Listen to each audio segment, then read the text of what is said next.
मैं प्रेमजीत प्रकाश थॉमस राज क्लासेस की तरफ से आप सभी का हार्दिक अभिनंदन करता हूँ। बस फिजिक्स का वीडियो लेकर आए हैं। नेक्स्ट पार्ट द्रव्यमान, बल, त्वरण, कार्य, ऊर्जा, संवेग, गति, इस सब के बारे में बताएंगे। पहला क्वेश्चन है कि साधारण यंत्र किसी व्यक्ति की सहायता करता है कम बल का प्रयोग करके उतनी ही मात्रा में काम करने में। एक व्यक्ति एक संवेदनशील तराजू पर खड़ा हो, यदि गहरी सांस अंदर लेता है तो तराजू का रीडिंग क्या होगा? घटेगी। वॉशिंग मशीन कार्य किस सिद्धांत पर करता है? अपकेंद्री पर। और प्रक्षालन मशीन की कार्य प्रणाली का सिद्धांत है अपकेंद्रीकरण से। विस्थापन, वेग, बल, आयतन में सदिश कौन नहीं है? सदिश राशि कौन नहीं है? आप देख लीजिएगा। विस्थापन सदिश है, बल, वेग सदिश है, बल सदिश है और आयतन अदिश है। इसका आंसर होगा आयतन। समय, चाल, विस्थापन, दूरी में सदिश राशि हैं, तो आप देखिए सदिश राशि हैं तो समय हो गया क्या? अदिश। चाल हुआ अदिश, दूरी हुआ अदिश, इसमें कैसा है? विस्थापन हो गया सदिश। संवेग, दाब, ऊर्जा, कार्य में सदिश राशि है। आप दाब देखिए, ऊर्जा देखिए, कार्य देखिए। ऊर्जा, दाब, कार्य अदिश राशि है। यहाँ पे संवेग है जो सदिश राशि है।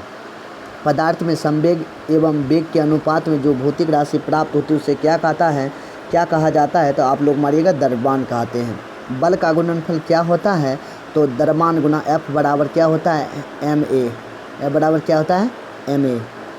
यदि किसी घन के आयतन और पृष्ठ क्षेत्रफल के निरूपित करने वाली संख्या समान हो, घन के किनारे की लंबाई माप की इकाई होगी, किनारे की माप की लंबाई 6 होगा।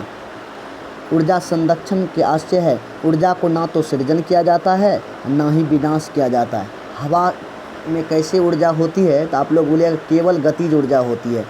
वायु यानी विंड पावर में ऊर्जा का रूप विद्युत ऊर्जा में परिवर्तन होता है, वह रूप है गतिज ऊर्जा। एक ट्रेन जैसे ही चलना प्रारंभ करते हैं, बैठे यात्री का सिर पीछे की ओर झुक जाता है।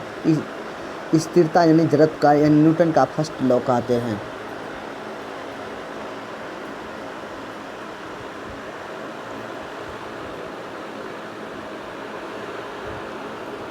कथन: एक पूर्ण घर्षणहीन पृष्ठ पर खड़ा एक व्यक्ति सीटी बजाने से अपने गति में ला सकता है। यदि किसी यंत्र में बाह्य बल क्रियाशील न हो तो इसका संवेग h परिवर्तन नहीं हो सकता। a और r दोनों सही है और a का सही स्पष्टीकरण नहीं करता है। सड़क पर चलने की अपेक्षा बर्फ़ पर चलना कठिन है, क्योंकि बर्फ़ पर सड़क की अपेक्षा कम घर्षण होता है। जिसमें घर्षण कम होगा उस पर चलना हम लोग को कठिन होगा। सड़क पर घर्षण अधिक होता है, इसलिए चलने में आसानी होता है। बर्फ़ पर घर्षण, बर्फ़ सपाट पर यानी प्लेन होता है, इसी पर चलना इसलिए कठिन हो जाता है। फिसलता है पैर, जिस पर घर्षण कम रहेगा पैर फिसलेगा, इसलिए चलना कठिन होगा। चलिए, भरी गाड़ी को चलाने में उसे चलायमान रखने के लिए आवश्यक ताकत की अपेक्षा अधिक धक्का देना पड़ता है। एक बार गाड़ी चलने के बाद घर्षण कम हो जाता है। जैसे आप लोड गाड़ी को चलाते हैं तो पहले आपको कठिनाई होता है, भार ज़्यादा महसूस होता है। जब स्टार्ट हो जाता है तो कम महसूस होने लगता है। एक मनुष्य स्थिर नाव में 5 मीटर प्रति सेकंड के चाल से कूदा और नाव इतना मीटर प्रति सेकंड चाल से खिसकी, तो नाव का द्रव्यमान मनुष्य के द्रव्यमान से कितना का है? तो आप देखिए, नाव इतना खिसकी मनुष्य 5 सेकंड में, तो आप देखिएगा इतना खिसकी 5 सेकंड में, तो आप इसको ऐसे 5 सेकंड बटे दे दीजिएगा कि कितना प्रति सेकंड, तो 0.5, इसको उड़ाइएगा 50 होगा। आप जैसे 10 गुना है, 10 गुना। एक ट्रेन, कार के मोटरसाइकिल की गतिज ऊर्जा के समान है। यदि अवरोधक बल लगाए जाए x, y, z, तो दूरी क्या होगा? समान गति से चल रहा है, x, y एकदम रोक लगा रहा है, x बराबर y बराबर z होगा। एक कार जो विरामावस्था में है, एक कार जो विराम में बैठा है, सड़क पर कार के चारों पहिए प्रत्येक प्रतिक्रिया r। जब कार सीधी समतल सड़क पर चलेगी और अगर पहिए की प्रतिक्रिया क्या होगी? r से कमी होगी। तेल से अंशतः भरा हुआ तेल टैंक समतल सड़क के आगे की ओर एक समान त्वरण से जा रहा है। तेल का मुक्त पृष्ठ होगा परवलय। जैसे आप देखिएगा किसी भी चीज़ लिक्विड को अगर बोतल में कर लीजिए, उसको घड़काइए, उसका गोलीय आकार परवलय आकार का होता जाएगा।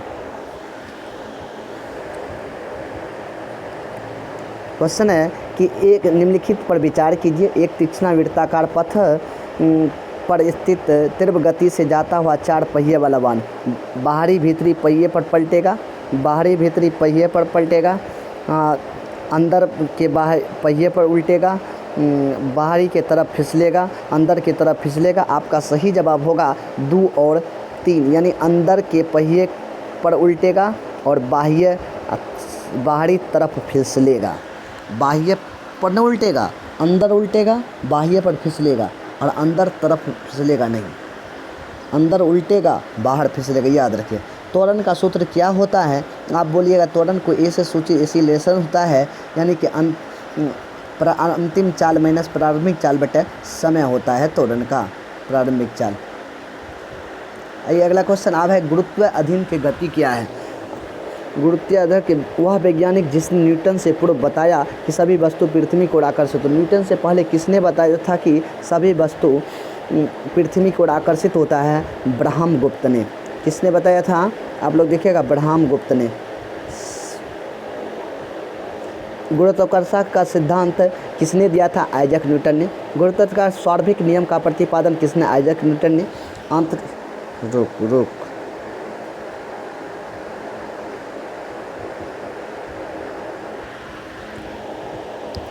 उसके बाद क्या क्वेश्चन है कि एक यांत्रिक यात्री निर्वात में खड़े नहीं रह सकते क्योंकि उसका गुरुत्व वहाँ गुरुत्व नहीं होता। जहाँ गुरुत्व नहीं होगा वहाँ खड़ा नहीं। आंतरिक यान जो चक्कर लगा रहा है, एक सेब छोड़ा जाता है, वो आंतरिक यान के साथ साथ उसी गति से गिरेगा। एक आंतरिक चक्कर लगा रहा है, एक सेब छोड़ा जाता है, जब आंतरिक यान गिरेगा तभी वही सेब भी गिरेगा। पीसा के झुकी हुई मीनार गिर नहीं जाती क्योंकि गुरुत्व केंद्र से जाने वाले उद्वार लाइन तल के अंदर रहता है, इसलिए नहीं गिरे। यदि पृथ्वी और सूरज की दूरी को दुगुनी कर दी जाए, पृथ्वी और सूरज की दूरी है उसके स्थान पर दुगुनी होती है, तो सूरज द्वारा गुरुत्वाकर्षण बल लगेगा अब जितना है उसका चौथा भाग। दुगुनी कर देता है, जितना होगा ना उसका 1/4 भाग। इसका मतलब 1/4 भाग मतलब 1/4 भाग। जब कोई वस्तु ऊपर से गिराई जाए तो उसका भार क्या होगा? जब कोई वस्तु ऊपर से लेकर उसको छोड़ देते उसका भार अपरिवर्तित रहेगा, कोई चेंजिंग नहीं होगा। लकड़ी मोम। क्वेश्चन है कि लकड़ी मोम लोहे, लकड़ी होगा, मोम होगा, लोहे होगे कि समान आकार टुकड़ों, लकड़ी मोम लोहे समान आकार के टुकड़ों के समान ऊंचाई से पृथ्वी पर गिराई जाती है। टुकड़ा सर्वप्रथम पृथ्वी की सतह पर कौन पहुंचेगा? सभी एक साथ पहुंचेंगे। अगर लकड़ी मोम के समान टुकड़ों की एक समान ऊंचाई पर 10 फीट से मान लिए चल गए, 10 फीट से हम सभी को गिरा रहे हैं, लोहे की कील को और मोम के कील को और लकड़ी के कील को, तीनों गिरा रहे, तीनों एक ही साथ गिरेगा, ये याद रखिएगा। चलिए अगर ऐसा पूछ दे कि हवा में लोहे और लकड़ी के समान भार की गेंद समान ऊंचाई से, ऐसे अगर आप 10 फीट से गिरा रहे हैं, तेज़ हवा चल रही है, तो आप लोहे का कील और लकड़ी के कील, अब पहले कौन गिरेगा? अगर हवा में गिरा रहे हैं तो जो हल्का होगा वो बाद में गिरेगा, जो भारी होगा पहले गिरेगा। आप अनुभव कर सकते हैं कि लोहा और लकड़ी में हल्का कौन है? आप लोग बोलिए लकड़ी बाद में गिरेगी, क्या पहले कौन गिरेगा? तो लोहा गिरेगा। तो आप अगर ऐसे यहीं पे क्वेश्चन देगा एक कागज़ के टुकड़ा, यानी या कागज़ के टुकड़ा या प्लास्टिक लिख दे, यहाँ कागज़ छोड़ दीजिए, यहाँ लिख लीजिए प्लास्टिक का गिराया जाए, लोहा, लकड़ी, प्लास्टिक, सबसे बाद में प्लास्टिक गिरेगा, याद रखिएगा। चलिए आगे क्वेश्चन में देखिए, दो गेंद ए बी 10 kg और 1 किरगी का है, उन्हें 20 फीट की ऊंचाई के साथ गिरा। यहाँ देखिए 2 गेंद हैं, यहाँ 10 किरगा का है, 1 kg का गेंद है। 10 kg का गेंद एक समान ऊंचाई पर, मान लीजिए 20 फीट दे दीजिए, यहाँ से गिराए जाते, कौन पहले पहुँचेगा? मीटर एक साथ गिराया जाता तो क्या होगा? भूमि पर दोनों एक साथ पहुँचे, क्योंकि यहाँ तो हवा नहीं दिया है जी, हवा दिया रहेगा, जो हल्का होगा वह बाद में पहुँचेगा, समझे, और जो भारी रहेगा वह पहले गिर पहुँचेगा। चलिए डॉट क्लियर, आइए आगे बढ़िए। चंद्रमा पर मानव का वजन की तुलना 1/6 आता है। चंद्रमा पर मानव का 1/6 आता है। चंद्रमा पर की गुरुत्वाकर्षण नहीं है। कथन सही है परंतु कारण गलत है। कथन सही है परंतु कारण गलत है। कथन सही है किंतु कारण गलत है। इसका आंसर है कथन सही है किंतु कारण गलत है। सॉरी,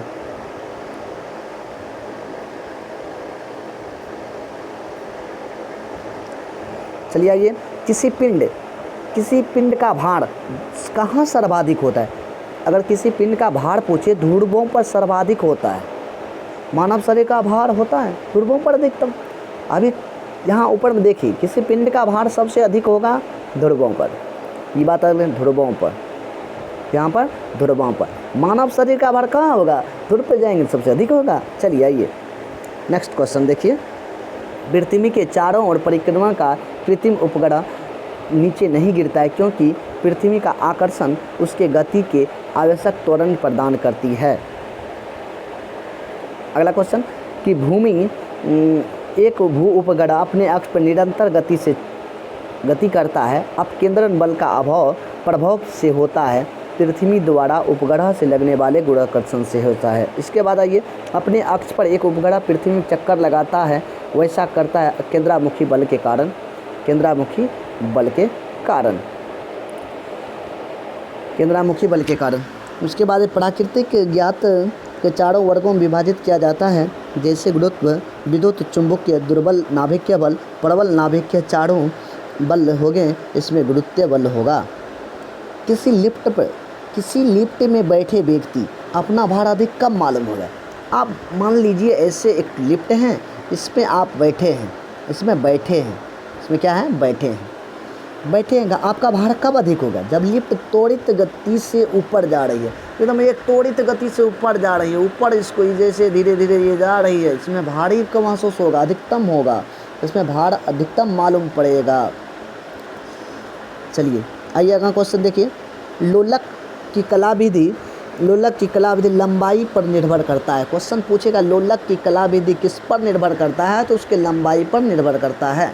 चलिए आइए अगला क्वेश्चन है। लोलक घड़ियां गर्मी में सुस्त हो जाती है क्योंकि लोलक की लंबाई बढ़ जाती है। यहीं पे एक क्वेश्चन पूछेगा लोलक की घड़ियां ठंडी में तेज हो जाती है क्योंकि लोलक की लंबाई कम हो जाती है। लोलक की लंबाई कमेगा, घड़ी तेज होगी।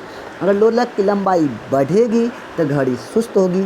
कब बढ़ेगी? गर्मी मौसम में। कब कमेगी? ठंडी मौसम में। आइए डॉट क्लियर, आइए आगे देखिए। एक लकड़ी के झूले पर बैठी स्थिति में झूला झूल रही है। उस लड़की के खड़े हो जाने पर दोलन का आवर्तन क्या होगा?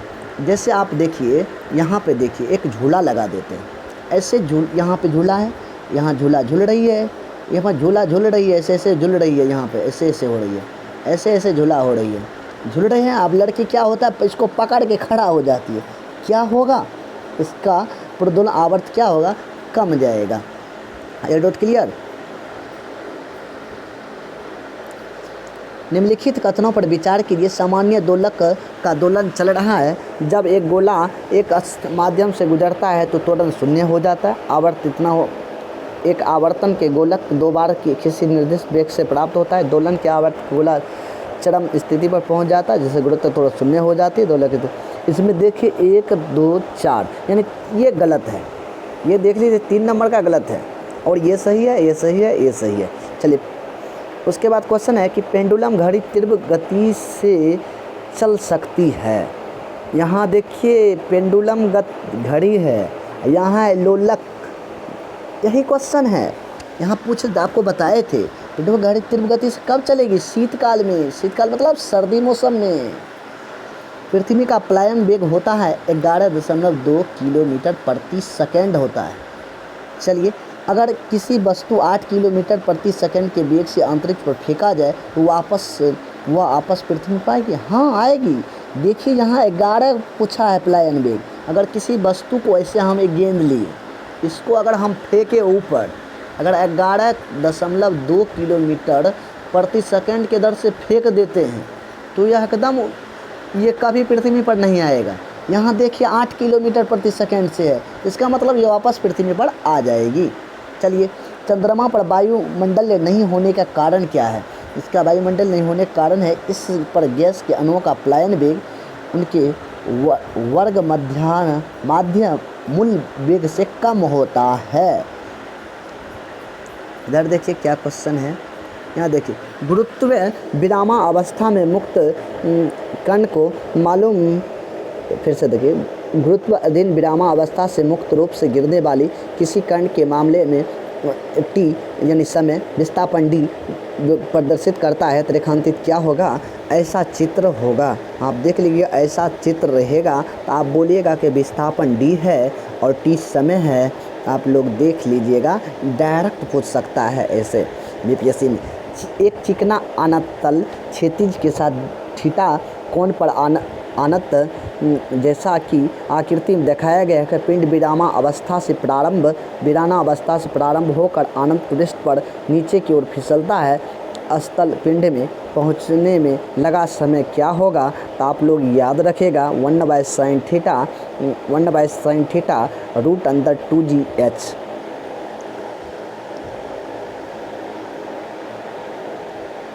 चलिए देखिए क्वेश्चन ये देख लीजिए कि एक ऊंची इमारत से गेंद इतना मीटर प्रति सेकंड त्वरण से फेंका जाता है और 3 सेकंड में, ऊंची इमारत है 3 सेकंड में, तो उसका वेग क्या होगा? वेग बराबर होता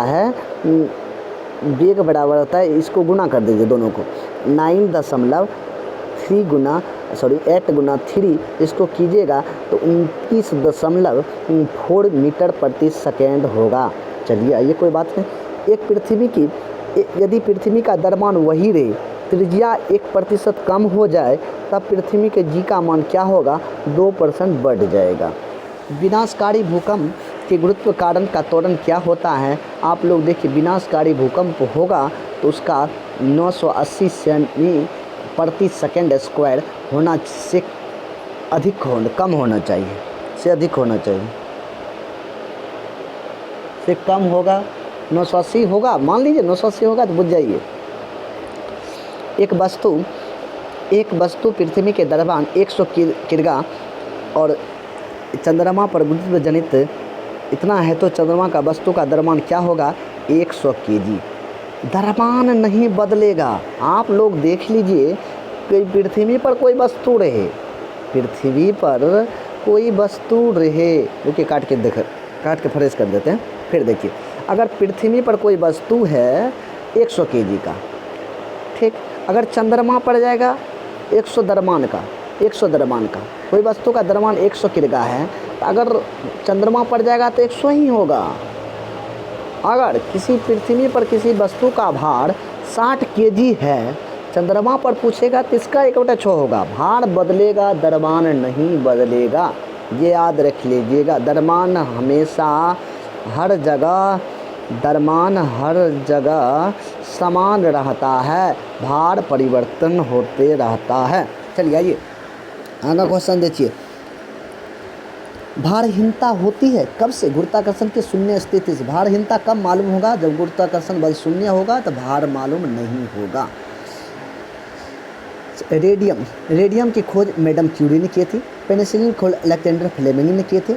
एक्सरे का रॉन्टजन ने और चेचक के एडवर्ड जेनर ने। आप इसको याद रख सकते हैं, एक्सरे का रॉन्टजन, पेनिसिलिन का अलेक्जेंडर फ्लेमिंग, रेडियम का मैडम क्यूरी और उसके बाद चेचक का एडवर्ड जेनर।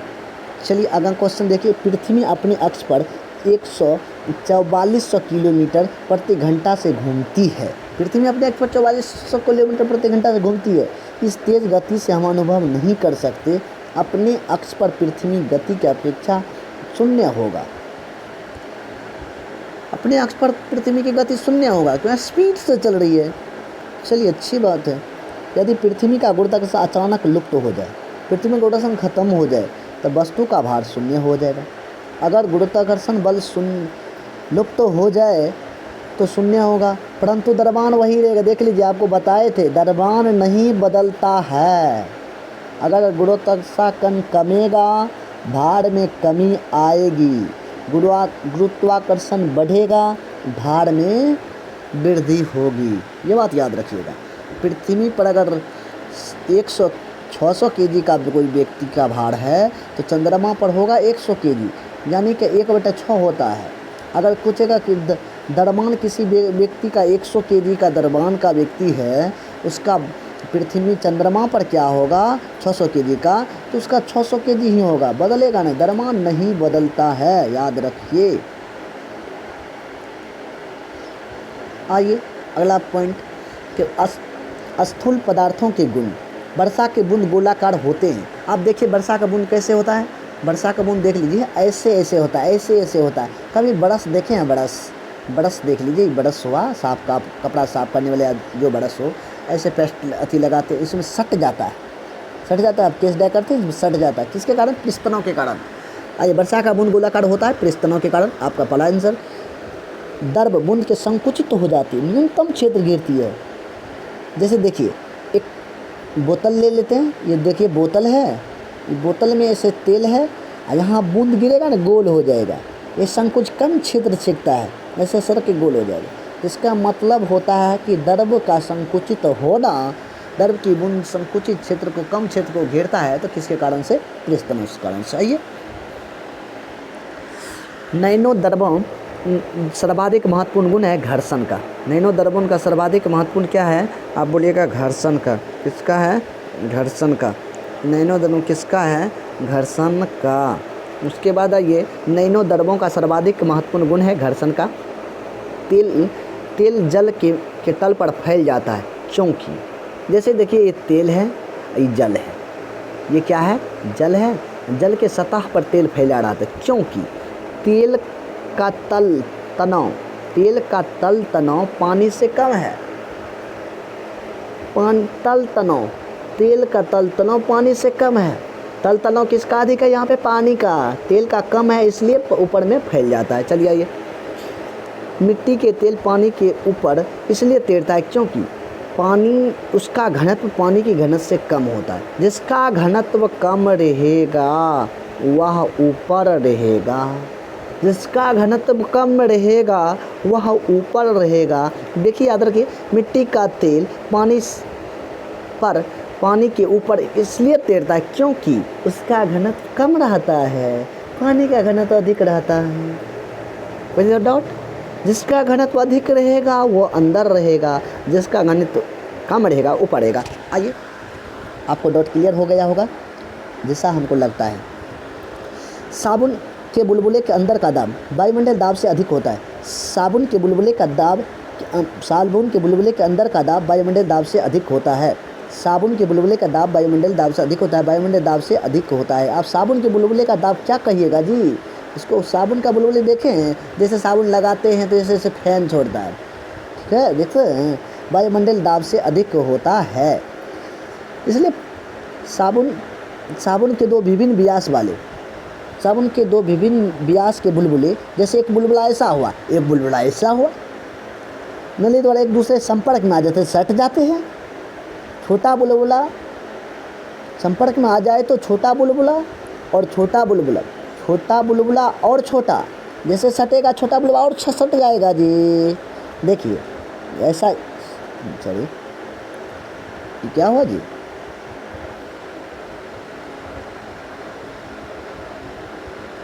जैसे छोटा बुलबुला ऐसे, देखिए एक छोटा बुलबुला है, ये ऐसे छोटा है, जैसे ही सटेगा, देखिए सट रहा है, देखिए सट जाएगा आपकी थोड़ा देर बाद, सटा, और सटने के बाद ये छोटका जो है और छोटा हो जाएगा, और बड़का और बड़का हो जाएगा।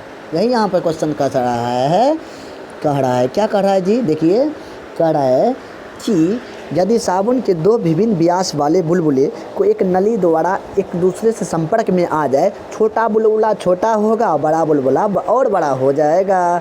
आपका आंसर यही हो जाएगा। एक ही पदार्थ से बने 4 तार, एक ही पदार्थ से 4 गो तार बन गया। चल देख लीजिए, 4 तार जिनकी बीमा नीचे दी गई है, अलग अलग बार एक ही भार में खींचे जाते हैं। सबको एकदम बीमा अलग अलग खींचे जाते हैं, खींचो। अधिकतम दीर्घ वृद्धि होगी एक ही तार के 4 टुकड़े, एक ही पदार्थ से बने 4 तार जिसकी विमा इतना है। आप देखिए 3 मीटर की लंबाई हो, एक तो 3 मीटर वाला, 3 मीटर लंबाई और इतना वाले तार व्यास वाले, 3 मीटर लंबा और इतना मीटर वाले तार यहाँ पे नहीं दिया है। इस क्वेश्चन में कुछ कन्फ्यूजन हमको लगता है, आप लोग देखिएगा, अच्छा नहीं तो स्किप कर दीजिएगा। निम्नलिखित कथन पर विचार कीजिए। क्या विचार करेंगे? किसी तत्व की परिघटना नहीं होती है, किसमें नहीं होती? केरोसिन के दीप का मुश्किल उपयोग में मुश्किल हो जाता है, केरोसिन दीप नहीं होगी तो मुश्किल होगा, ये भी सही बात है। यदि कोई मतलब उपयोग में के लिए एक्स्ट्रा का प्रयोग नहीं कर पाता, गलत बात है, ये गलत है, ये सही है, नहीं होती है। स्याही का शौक पथ काम करने में विफल हो जाता है, नहीं, ये भी गलत है। जो सही है वो गलत है, समझ लीजिए, जो गलत है गलत है। बड़े पैर जिन्हें हम चारों ओर देखते हैं पृथ्वी का ऊपर उड़ते नहीं हैं, इसका सही जवाब होगा 1, 3, 2। यह सब किसी तत्व की परिघटना नहीं है, इस एक्स्ट्रा का प्रयोग नहीं किया जाता है। किसी तत्व का एकमात्र कारण नहीं है। क्या कारण नहीं है आप लोग देख लीजिएगा। किसी का तो एकमात्र कारण नहीं है, पौधे के जड़ से जल के इसके पूर्ण समूह की ओर बढ़ने के लिए। क्या कारण नहीं है? जल, पौधों की जड़ों से जल की इसके पर्ण समूह को ओर बढ़ने के लिए, या किसी का कारण नहीं है। ऐसे जैसे पत्ते पौधों के जड़ से जल दिए उसके पूर्ण समूह में पहुंच जाते हैं, बढ़ने कारण, ये सब किसी का कारण नहीं है जी। बत्ती, लैंप, स्टोव, केरोसिन तेल की बत्ती ऊपर चढ़ने का क्या होता है? पृष्ठतनाव। ना, ऊपर चढ़ने के कारण क्या होता है? या किसी का तो कारण होगा, या पृष्ठ ऑप्शन है तो मार सकते हैं। आइए क्वेश्चन, एक केश नली में जल की अपेक्षा एक तरल अधिक ऊंचाई पर चढ़ता है, इसका क्या कारण है? एक केश नली में जल की अपेक्षा तरल अधिक ऊंचाई पर चढ़ता है, तरल का पृष्ठ तनाव जल की अपेक्षा ज़्यादा रहता है। जिसका पृष्ठ तनाव ज़्यादा रहेगा वह ज़्यादा अधिक ऊंचाई पर चढ़ेगा, जिसका पृष्ठ तनाव कम रहेगा वह ज़्यादा दूर नहीं चढ़ेगा। आइए इसके बाद यहाँ तरल का पृष्ठ तनाव जल की अपेक्षा ज़्यादा होता है, आगे अपेक्षा ज़्यादा होता है, इसलिए वह चढ़ता है। जब किसी झील की तली पर उठकर वायु बुलबुला छोड़े, जैसे झील मान लीजिए, रुकिए मिस्टेक हो गया। देखिए, जब किसी झील की तली से उठकर, झील की तल ये हो गया, ठीक, इसके थोड़ा उठकर बुलबुला छोड़ दे, बुलबुला छोड़ रहा है, देख लीजिए, ऊपरी सतह पर बुलबुला हो, ऊपरी सतह पर बुलबुला छोड़ रहा है, देख रहे हैं, इस तरह से छोड़, उसका आकार बढ़ जाएगा। किसी झील का उठकर वायु बुलबुला जो ऊपरी सतह पर आएगा, जैसे यहाँ ऊपरी सतह हुआ, इसका आकार क्या होगा जी? वैसे हो जाएगा, देख लीजिए, बड़ा हुआ। बस इतना याद रखना है कि जब किसी झील की तली से ऊपर उठकर वायु बुलबुला ऊपरी सतह पर आएगा तो क्या होगा, तो आप आंसर मारिएगा, बढ़ जाएगा। नेक्स्ट क्वेश्चन देखिए, हवाई जहाज़ से यात्रा करते समय पेन की स्याही निकलने लगते हैं। जैसे आप देख लीजिए, यहाँ आप देख लीजिए क्या है जी, हवाई जहाज़ पर चल रहे हैं, आप ऐसे पेन खोसे हुए हैं, एकदम पेन खोस लिए हैं, आप देख रहे हैं पेन खोसे। वायु ऊपर जाने पर वायुमंडलीय दाब की कमी होती है, नीचे जाने पर भी कमी होती है, इसलिए कमी होने के कारण पेन की स्याही निकलने लगता है, याद रख लीजिएगा। ऑटोमोबाइल्स ने हाइड्रोक्लोरिक ब्रेक के कार्य किस सिद्धांत पर है? आप लोग देखिए, ऑटोमोबाइल ब्रेक जो हाइड्रोक्लोरिक ब्रेक कार्य करता है, सिद्धांत पास्कल का नियमानुसार करता है। चलिए नेक्स्ट क्वेश्चन देखिए, इसके बाद है बैरोमीटर पठन अचानक गिर जाए, इस पर क्वेश्चन बहुत बनता है, आप लोग देखिएगा, आपको पूरा डाउट क्लियर कर देंगे। वायुमंडल का पठन यानी कि उसकी सुई अचानक नीचे गिरावट होने पर मौसम की दिशा क्या होगा? तूफानी होगा। आप लोग के देख लीजिए, यहाँ मिडिल पॉइंट हुआ, मान लीजिए यहाँ है, देख लीजिए, यहाँ पर मान लीजिए ये सुई यहाँ पे है, अभी मान लीजिए, अभी टाइम जो हुआ है, अभी यहाँ मान लीजिए यहाँ सुई है, अचानक यहाँ आ जाए तो आप लोग समझ लिए गिरावट होगा अचानक, तो आंधी तूफान आएगा, आंधी तूफान तेज बारिश। चलिए, अगर यही यहाँ है अचानक ऊपर हो जाएगा, यानी पूरा दिन साफ रहेगा, कोई दिक्कत बारिश होने की संभावना नहीं। धीरे धीरे दिन धीरे धीरे ऊपर चढ़ेगा तो मतलब क्या, धीरे धीरे ऊपर चलेगा तो मतलब क्या, दिन धीरे धीरे साफ होता चलेगा। अगर नीचे धीरे धीरे आएगा तो एकदम बारिश की संभावना होती जाएगी, समझे। चलिए, फुब्बारे के छिद्र में पानी अधिकतम दूरी तक फेंका जाए, फुब्बारे के जिस छिद्र से पानी अधिकतम दूरी पर फेंका जाता है तो वह है 2 छिद्र द्वारा। उसके बाद आइए क्वेश्चन, पेट्रोलियम प्रसंस्करण उत्पादन क्या होता है। असफाल्ट जड़ कड़े जड़ों जाड़े में झील की सतह हिमशीतल हो जाती है, किंतु इसके तल द्रव अवस्था में बना रहता है, इसका कारण क्या है। कड़े जाड़े, बहुत कड़ाके की ठंडी, कड़े जाड़े मतलब यहाँ स्पष्ट के लिए कड़ाके की ठंडी पड़े, हिमशीतल हो जाती है, किंतु जल के तल में द्रव अवस्था रहती है, लेकिन उसके सतह में लगता है कि एकदम ठोस हो गया है, बर्फ से जम जाते हैं। जल के सघनता 4 डिग्री सेल्सियस पर अधिकतम होती है, जल की सघनता 4 डिग्री सेल्सियस पर अधिकतम होती है। कितना डिग्री पर होती है जी, 4 डिग्री पर अधिकतम होती है।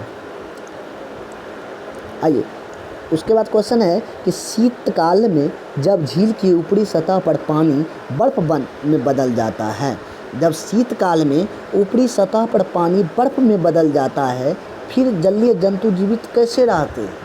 वो तो यही क्वेश्चन है, लेकिन अलग है।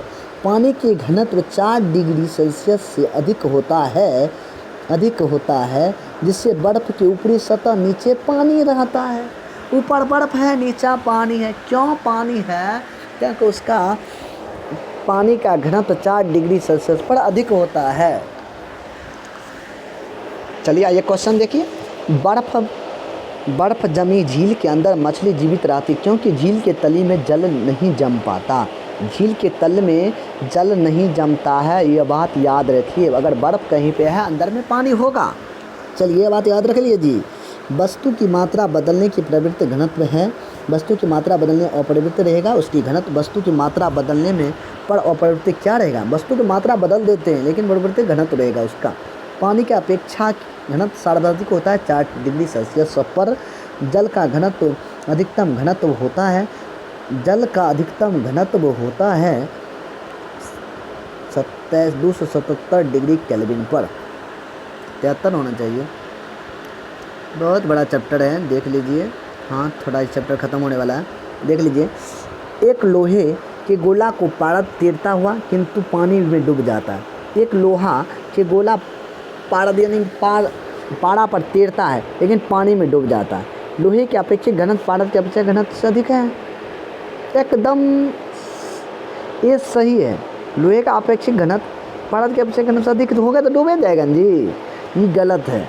यहाँ पे होना चाहिए अपेक्षित घनत्व तो कम है, ये सही। लोहे का गोला पारद पर तैरता है किंतु पानी में डूब जाता है, ये तो बात सही है। लोहे के अपेक्षित घनत्व पारद के अपेक्षित घनत्व से अधिक होता है। लोहे का अपेक्षित घनत्व पारद की अपेक्षा अधिक होता है, इसलिए डूब जाता है। ये सही है, परंतु आर गलत है, ये गलत और आर कथन गलत है।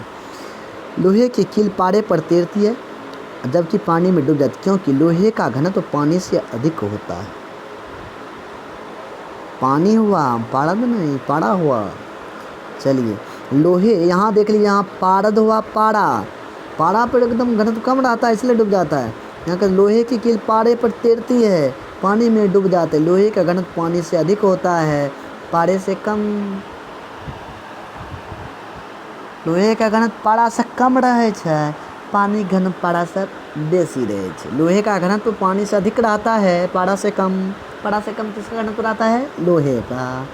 पानी का घनत्व से कम अधिक रहता है, लोहे का। चलिए आइए, डॉट क्लियर हो गया होगा। एक सुई पानी में डूब जाती है जबकि लोहे के जहाज पानी में पर तैरता रहता है। जैसे आप पानी रखिए, जब एक सुई पानी में डूब जाता है जबकि लोहे का जहाज पानी में तैरता है। एक पानी रखिए, यहाँ देखिए पानी है, लोहे की डूब जाएगी। लेकिन पानी का जहाज, एकदम लोहा का जहाज, ही देख लीजिए जहाज है, एकदम पूरा पानी में तैर रहा है। इसका कारण क्या है, आप लोग कारण जान लीजिए। चलिए इसका कारण देखिए, सुई का अपेक्षित घनत्व उसके द्वारा हटाए गए पानी के घनत्व से अधिक होता है। सुई जितना वो भाग को हटाता है उससे ज़्यादा पानी का होता है, इसलिए डूब जाता है। जितना घनत्व वो देखता है पानी का कम रहता है तो इसलिए ऊपर रहता है। जिसका घनत्व कम रहेगा भाई साहब वह ऊपर रहेगा, इतना बात याद रखिए। लोहे की सुई पानी की सतह पर तैरती रहती है। लोहे की सुई पानी की सतह पर तैरती रहती है पृष्ठ तनाव के कारण। जिसके कारण से एक पानी है, लोहा का कील है, या सतह पर तैर रही है, किसके कारण, पृष्ठ तनाव के कारण। आइए डॉट को क्लियर होगा। जब कुएं के पानी बाल्टी से ऊपर खींचते हैं तो हमें महसूस होता है कि बाल्टी पानी के सतह से भारी हो गई है। ऐसे खींचते हैं जैसे पानी से ऊपर आता है तो भारी महसूस होता है। सही बात है। आइए, एक भारहीन गुब्बारे में 200 ग्राम जल भरा है, इसका जल भार क्या होगा, 0। एक भारहीन गुब्बारे में 200 ग्राम जल भरा है, इसका जल में भार क्या होगा, 0। जल में भार होगा 0 हो जाएगा जी।